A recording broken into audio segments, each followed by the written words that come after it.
মুখ্যমন্ত্ৰী ডক্টৰ হিমন্ত বিশ্ব শৰ্মা কেইবাটাও প্ৰত্যাহ্বান জনাইছে গৌৰৱ গগৈ। গৌৰৱ গগৈ এই প্ৰত্যাহ্বানবোৰৰ মাজতে ট্ৰেডিঙক লৈ প্ৰশ্ন উত্থাপন কৰিলে। গৌৰৱ গগৈ এই প্ৰশ্নবোৰৰ মাজতে বাটপথক লৈ প্ৰশ্ন উত্থাপন কৰিলে। উৰাজাহাজত নহয় বাটপথেৰে ডিব্ৰুগড়লৈ মুখ্যমন্ত্ৰীগৰাকী কেনেদৰে যাব সেই সন্দৰ্ভত প্ৰশ্ন উত্থাপন কৰিলে।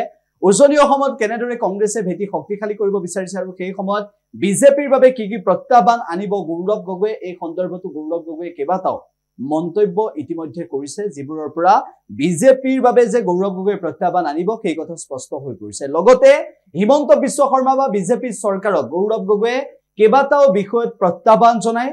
বৰ্তমান সময়ত গৌৰৱ গগৈৰ যি স্থিতি আৰু সেই স্থিতিৰ জৰিয়তে গৌৰৱ গগৈয়ে হিমন্ত বিশ্ব শৰ্মা চৰকাৰক এক প্ৰকাৰ তুলাধনা দিছে। এই কোটি কোটি টকাটো আমাৰ অসমৰ দুখীয়া ৰাইজৰ হ'ব নোৱাৰে। এই যে মাৰ্কেটৰ ভিতৰত ইনভেষ্ট কৰা আমাৰ অসমৰ দুখীয়া ৰাইজ হ'ব নোৱাৰে। ইয়াত নিশ্চয় বিভিন্ন ৰাজনৈতিক মানুহৰ পইচা ইয়াত সোমাই আছে, বিজেপি দলৰ বাগি নেতাসকলৰ পইচা ইয়াত সোমাই আছে। আৰু সেইকাৰণে যি অসম আৰক্ষী আজি সকলোকে ধৰিব পাৰে, তেওঁলোকে এনকাউণ্টাৰ কৰিব পাৰে, কাষ্টেডিক ল'ব পাৰে, আজি তেওঁলোকৰ হাতত কোনো এভিডেঞ্চ নাই কি এইসকল ক'ত আছে। আজি তেওঁলোকেতো কোন মাষ্টাৰ মাইণ্ড ক্ৰিমিনেল যে নহয় যে অসম আৰক্ষীৰ পৰা ইমান দিন পলাব পাৰে। নিশ্চয় তেওঁলোকে সহায় পাই আছে, নিশ্চয় আৰক্ষী তেওঁলোকক জানে যে তেওঁ ক'ত আছে। তথাপিও কোনোবা এজন বিশেষ শক্তিশালী ৰাজনৈতিক নেতাৰ নিৰ্দেশ মৰ্মে তেওঁলোকক ধৰা পোৱা নাই। নহ'লে মই নাভাবোঁ যে অসম আৰক্ষী ইমান দুৰ্বল যে এই শিল্পীসকলক, এই সৰু ল'ৰাক তেওঁলোকে ধৰিব পৰা নাই। তেওঁলোকে চব কথা জানে, কিন্তু মুখ্যমন্ত্ৰী নিৰ্দেশৰ বাবে তেওঁলোকে এতিয়াও তেওঁলোকক ধৰা পৰা নাই। আৰু মুখ্যমন্ত্ৰী বিজেপি দলৰ নেতাসকলৰ যে টকা পইচা ইয়াত সোমাইছে সেইখিনি কথা লুকাবলৈ আজি তেওঁলোকক আৰু সময় দি আছে। মই ইয়াৰ লগতে কৈছে যে তেওঁ প্ৰত্যেক মাহ ডিব্ৰুগড়লৈ আহিব। মই এই কথাটো স্বাগতম জনাইছোঁ।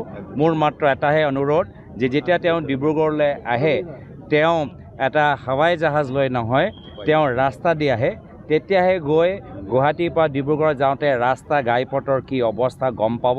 যোৰহাটৰ পৰা ডিব্ৰুগড় যাওঁতে কি অৱস্থা, মানুহৰ যে কেনেদৰে তেওঁলোকৰ অসুবিধা হয় তাৰ বাবে তেওঁলোকে গম পাব।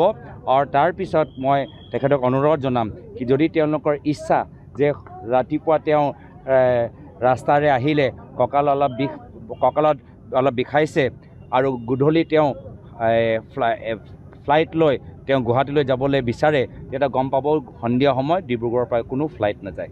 তেতিয়া নিশ্চয় নিজৰ সুবিধাৰ বাবে তেওঁ আমাৰ কেন্দ্ৰীয় চৰকাৰৰ লগত যোগাযোগ কৰি সন্ধিয়া যোৱা এটা ফ্লাইট তেওঁলোকে ব্যৱস্থা কৰিব।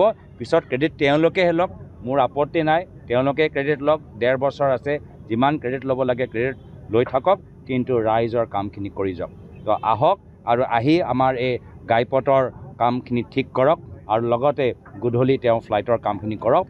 যিকোনো খবৰৰ বাবে যোগাযোগ কৰক 7099017330 অথবা 7099017990 নম্বৰ।